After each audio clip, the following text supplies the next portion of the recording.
Shalom! Você está no podcast Exegese e Exposição. Exegese on demand para você. Aqui é o Davidson Bignon. Eu sou mestre em Ciências da Religião, professor de Exegese Bíblica no seminário, pastor congregacional e também publisher editorial. Eu ajudo pastores e líderes cristãos a fazer estudos bíblicos na igreja sem ter problemas com interpretações erradas. Então, se você está pensando em compreender a sua Bíblia com segurança, não deixe de assistir a mais episódios como este aqui. Muito bem, então assine o canal, acione o sininho, curta, comente e também compartilhe. Você poderá me dar uma força me ajudando a ampliar o alcance com os estudos bíblicos de qualidade na internet.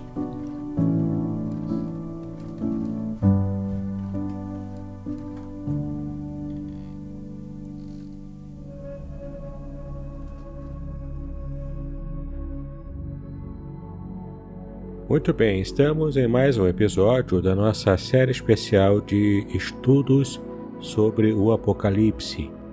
Estamos estudando aqui o Apocalipse, e não a escatologia, conforme você já pode se lembrar de episódios passados. Caso você não tenha ainda assistido os episódios anteriores, é só você acessá-los aqui nesta playlist especial que eu criei, para que você possa acompanhar toda essa série sobre a introdução ao estudo do Apocalipse. No episódio de hoje, nós vamos tratar de alguns princípios de interpretação do livro do Apocalipse. É um episódio muito importante. Portanto, esteja prestando bastante atenção ao conteúdo que estarei trazendo aqui e também aproveite para enviar este episódio para algum amigo, algum irmão ou irmã em Cristo, para que mais pessoas possam ter acesso a esse material muito especial sobre a interpretação do livro do Apocalipse. Muito bem, para entender o livro, nós precisamos lê-lo por completo. Assim nós teremos uma visão geral desse mesmo livro, Quando fazemos assim, nós perceberemos a intenção do autor e também a sua mensagem geral. Bom, caso contrário, se lermos um versículo aqui e o outro lá, de modo desordenado, nós assim terminaremos com uma coleção de retalhos completamente desconexos, ou seja, uma série de ideias aqui e lá, sem que haja uma conexão entre elas. Então, lendo todo o livro, nós vamos descobrir que ele é autoexplicativo em alguns pontos, como a gente pode até mesmo ver em Apocalipse capítulo 1, versículo 20. Nós, por exemplo, podemos até mesmo ler o capítulo 12 e o versículo 5 do Apocalipse, onde ali o autor menciona o filho varão, ou seja, aquele que regerá as nações com vara de ferro.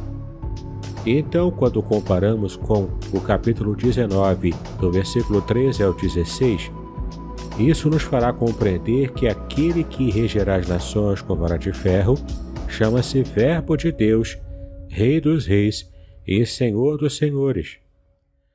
Assim, o próprio texto já nos mostrou quem é esse filho varão. Ora, ele é o próprio Senhor Jesus Cristo.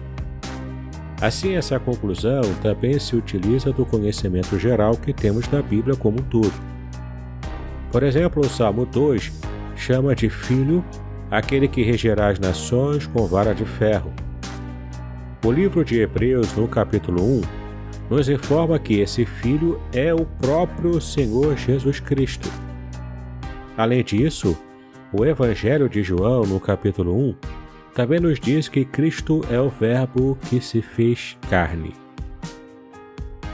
Então nós fizemos um rastreamento de várias expressões que nos possibilitam uma interpretação inequívoca sobre o filho varão de Apocalipse 12. Como exemplo, que dragão será aquele mencionado em Apocalipse capítulo 12, versículo 3? Ora, se lermos até o versículo 9, nós teremos a resposta. Já no capítulo 20, no versículo 2, a explicação é repetida. O próprio texto diz que o dragão é o diabo, também conhecido como a antiga serpente. Bom, que serpente é essa? É aquela de Gênesis capítulo 3. Observa-se então que existe uma linguagem bíblica que muitas vezes permite que o texto de um livro possa ser interpretado por outro livro bíblico. Uma outra questão também muito comum no livro do Apocalipse é conseguirmos identificar quem é o Cordeiro do capítulo 5. Bom, não existe nenhum mistério sobre essa figura, uma vez que o próprio João Batista apresentou Jesus como o Cordeiro de Deus que tira o pecado do mundo, conforme você pode ver no Evangelho de João, capítulo 1, versículo 29. Então, o Cordeiro de Deus, ele é o definitivo sacrifício, tantas vezes representado pelos cordeiros mortos durante as Páscoas realizadas desde a saída de Israel do Egito, que você pode ver em Êxodo capítulo 12. E olha que interessante, o mesmo Jesus que é o Cordeiro de Deus, ele também é chamado de Leão da tribo de Judá em Apocalipse capítulo 5, versículo 5. Bom, a origem dessa expressão encontra-se em Gênesis 49, quando Jacó, próximo da morte, abençoou cada um dos seus filhos ao falar de Judá. Jacó então profetizou sobre a vinda do próprio Messias. Confira lá em Gênesis 49, de 8 a 12. Então, é conclusivo também que se alguém não conhece a Bíblia de modo geral, não deve se arriscar no terreno das interpretações apocalípticas. Na verdade, precisa começar por Gênesis para que possa de fato compreender. Eu posso ainda citar para você entender alguns outros exemplos sobre como é importante conhecermos a Bíblia como um todo para que possamos de verdade compreender o que o Apocalipse diz. Por exemplo, a ceifa. Nós podemos comparar Apocalipse 14, de 16 a 20, com Mateus 13, de 39 a 43. Outro exemplo é a figura das muitas águas. Compare Apocalipse 17, versículo 1 e também Apocalipse 17, versículo 15. Outra imagem também muito importante é a imagem da noiva. Confira em Apocalipse 19, versículo 7, capítulo 21, versículos 9 e 10, capítulo 22, versículo 17 e Efésios, capítulo 5, do versículo 25 ao 27. E por fim, temos ainda o fundamento da Nova Jerusalém, que é a própria igreja. Confira lá em Apocalipse 21, 14 e compare com Efésios capítulo 2, versículos 20 e 21. Muito bem, agora que já tratamos sobre a importância de entendermos a Bíblia toda para que possamos fazer as conexões necessárias e compreender todo o simbolismo, que aparece no Apocalipse, vamos ver agora algumas principais correntes de interpretação do Apocalipse. É muito importante que você entenda agora essas formas de interpretação para que você possa então se definir por uma delas ou então para que você possa, ao conhecer cada uma delas, conseguir fazer uma interpretação híbrida, usando um pouquinho de cada uma para que você possa então ter um pouco mais de solidez na sua forma de interpretar, tá bom? Bom, a primeira forma de interpretação do Apocalipse, ela é chamada de a interpretação preterista. O que ela afirma? Ela, na verdade, traz para a gente a compreensão de que todo o Apocalipse já se cumpriu. Por isso o nome é preterista, Porque tem a ver com o passado, com o pretérito. Bom, os defensores dessa teoria, eles enxergam o Império Romano como a representação dos inimigos descritos no livro do Apocalipse. A queda do Império teria sido, então, o ápice do juízo divino profetizado por João. Então, a destruição de Jerusalém no ano 70 d.C. também é vinculada ao Apocalipse por aqueles que localizam a sua escrita durante o período de Nero, que vai de 54 a 68 d.C. Bom, é claro que muitas vezes é muito complicado, né, para o intérprete do Apocalipse estar entendendo que tudo é história, tudo já aconteceu e que nada ficou para frente, que nada ficou guardado para o futuro. Essa é uma perspectiva, na minha opinião, bastante complicada, né, muito exagerada até. Mas então é importante também você levar em conta de que essa visão preterista de interpretação do Apocalipse, ela tem o seu lugar, ela tem o seu valor, quando você consegue usar o bom senso e perceber que, de fato, o livro retrata várias questões que já aconteceram na história lá em Jerusalém e na história da igreja também no primeiro século.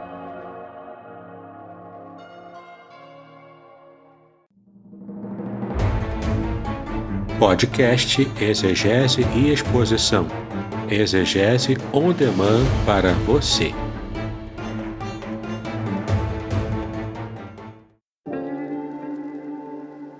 Shalom! Aqui é o Davidson Pignon. Eu ajudo pastores e líderes cristãos a fazer estudos bíblicos na igreja sem ter problemas com interpretações bíblicas erradas. Então, se você está pensando em compreender a sua Bíblia com segurança, não deixe de assistir a mais conteúdos como este aqui neste canal.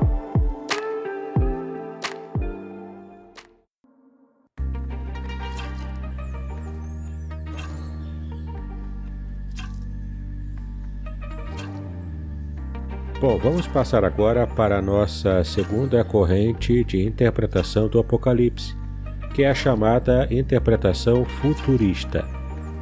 Bom, todos os futuristas projetam o cumprimento inteiro do Apocalipse para os últimos dias, às vésperas da consumação dos séculos.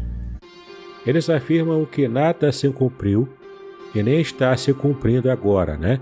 Mas que tudo se cumprirá repentinamente no futuro e em um curto espaço de tempo.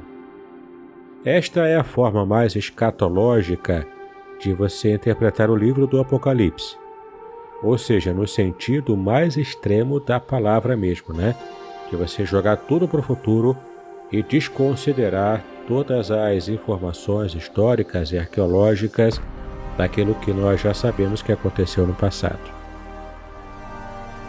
Essa, aliás, é uma forma de interpretar o Apocalipse que é muito comum no meio evangélico atualmente, mas embora seja a mais comum, que está mais no senso comum, isso não faz dessa teoria, a melhor forma de interpretar. Portanto, na minha opinião, parece ser um exagero, tanto aqueles preteristas que só veem o cumprimento no passado, quanto também os futuristas que apenas apostam todas as suas fichas no cumprimento no futuro. Bom, isso nos dá então a oportunidade de falar sobre a terceira teoria de interpretação do Apocalipse. É a interpretação histórica. Não confunda com a preterista, tá bom? Embora o nome seja histórica, a compreensão aqui é outra. Essa corrente histórica defende a tese de que o Apocalipse ele vem se cumprindo desde os dias de João até o fim dos séculos. João aqui o apóstolo, né? São muitos os que concordam com essa posição.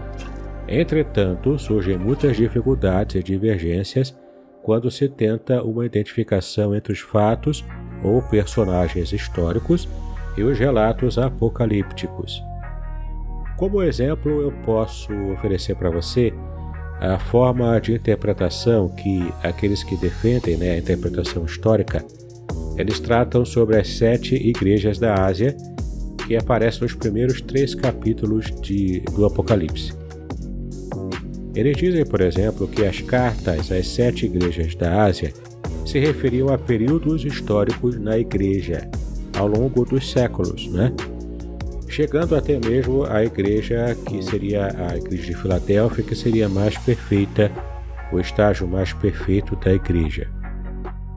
Bom, eu acho bastante temerosa essa forma de interpretação, embora seja também uma corrente bastante comum no meio evangélico, né? Não tanto quanto a futurista, mas é também bastante comum. Por fim, nós temos a quarta e última forma de interpretar o Apocalipse, que é uma abordagem simbólica ou espiritual. Aqueles que são os adeptos dessa visão, eles se abstêm de fazer ligações entre as profecias e os fatos históricos. Ou seja, esses adeptos procuram apenas extrair do Apocalipse as lições e os princípios morais ou espirituais que são contidos ali. Dessa maneira, aqueles que defendem essa interpretação simbólica ou espiritual não acreditam que há fatos históricos e nem mesmo fatos futuristas, escatológicos, mas apenas algo muito simbólico e quer aproveitar ao máximo a interpretação desses símbolos para tirar lições práticas, morais e espirituais até para a nossa vida atualmente. Bom, eu também não preciso dizer para você que eu não concordo plenamente com essa forma de interpretar o Apocalipse também. Portanto, em nosso estudo aqui, eu não vou estar assumindo qualquer uma dessas 4 abordagens que são as mais comuns no meio evangélico. Na minha opinião, a melhor forma de você interpretar o Apocalipse é você entender como funciona essas 4 teorias e você buscar fazer uma abordagem híbrida, ou seja, quando você usa o bom senso, a coerência, você consegue perceber no texto o que é histórico, o que é jogado para o futuro, ou seja, uma profecia propriamente, né? Aquilo que é apenas símbolo e, portanto, você pode aproveitar essas principais teorias. Eu só não usaria a abordagem histórica, que foi a terceira abordagem que eu mencionei aqui. Eu não usaria essa. Essa eu acho que é a mais complicada para você perceber, porque deveria encaixar muito adequadamente cada período histórico com aquilo que se refere no livro do Apocalipse. O que, na verdade, não faz muito sentido quando você de verdade estuda o livro do Apocalipse em comparação com a história da igreja. Portanto, na abordagem que eu vou fazer nessa série de estudos aqui, eu estarei desconsiderando essa abordagem histórica e procurarei fazer um híbrido, portanto, da abordagem preterista, futurista e às vezes simbólica ou espiritual. Se na verdade nós temos que evitar tomar uma postura extremista sobre essa questão interpretativa, mas devemos sim buscar uma visão equilibrada que pode levar em conta essas 3 correntes de interpretação. Cremos, portanto, em um cumprimento histórico que automaticamente engloba a visão pretérita e futurista também. Então você pode, por exemplo, também se lembrar aqui das cartas às 7 igrejas da Ásia. Ora, elas se referiam a problemas existentes nos dias de João, lá no primeiro século. E isso já está cumprido, né, quando você consegue perceber que historicamente já houve essa abordagem na época de João. Bom, mas essas mesmas cartas às 7 igrejas da Ásia também possuem princípios espirituais que são perfeitamente aplicáveis aos nossos dias. Portanto, essa já seria uma abordagem mais simbólica, né? Onde podemos tirar lições preciosas para a vida cristã, mesmo hoje no século XXI. Assim, pela sua infinita sabedoria, Deus nos deixou uma palavra que de modo algum perde a sua validade. Ela foi localizada historicamente, mas ao mesmo tempo tem alcance de validade e de mensagem também para edificar a nossa vida hoje em dia. Bom, devemos ainda nos lembrar que um relato sobre fatos ocorridos nos dias de João pode também ser uma profecia para uma época para frente, né? A linguagem profética em si possui esta característica de múltiplas aplicações. Eu vou explicar melhor para você.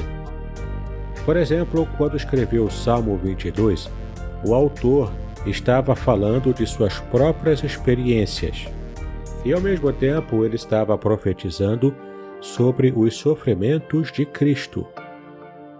Então você deve se lembrar de que o autor do Salmo 22, que é o rei Davi, ele estava então se referindo também profeticamente no seu salmo ao Senhor Jesus, embora a sua abordagem inicial seja uma referência a si mesmo. Então, quando nós vimos sobre esse ângulo, de estar tendo um texto que tanto se refere ao seu período histórico quanto também a um período mais à frente, várias profecias apocalípticas podem ter se cumprido na queda do Império Romano e ter ainda outro cumprimento mais amplo nos últimos dias. A profecia de Jesus em Mateus 24, por exemplo, parece estar ligada à destruição de Jerusalém no ano 70 e também nos últimos dias, quando o Senhor Jesus disse que os que estiverem na Judéia fujam para os montes. Não passará esta geração sem que todas estas coisas aconteçam. Confira lá em Mateus 24, versículos 16 e 34. Então, espero que tenha ficado bastante claro para você o quanto é importante conhecermos as formas de interpretar o Apocalipse. A partir desse ponto, a gente precisa entender como o Apocalipse se estrutura. Então, precisamos ver um esboço do livro do Apocalipse. Eu vou colocar aqui na descrição deste episódio um pequeno esboço do livro, já que para falar aqui, citando em áudio, fica bastante complicado sem que você possa visualizar. É um esboço bastante simples, mas que abrange toda a estrutura do livro do Apocalipse. É só você estudar com calma e observar as passagens, como aparecem no esboço que você terá acesso quando vir a descrição deste episódio.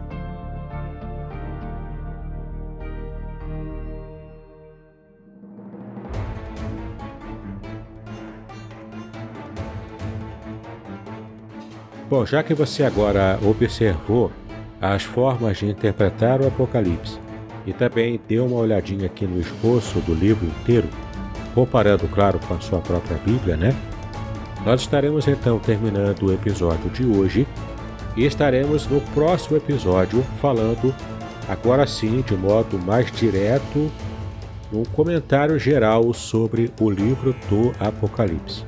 Prepare-se então, porque o próximo episódio nós estaremos mergulhando propriamente no texto do Apocalipse. Ele será provavelmente o episódio mais importante de toda a nossa série. Então eu realmente recomendo a você que esteja assinando meu canal do YouTube e clicando no sininho para que você possa então receber a notificação do próximo episódio quando tratarmos sobre esses detalhes do livro do Apocalipse. Eu espero que você tenha apreciado bastante o conteúdo que estudamos no episódio de hoje e eu espero você no nosso próximo episódio. Que Deus abençoe os seus estudos, paz e bênção sobre a sua vida.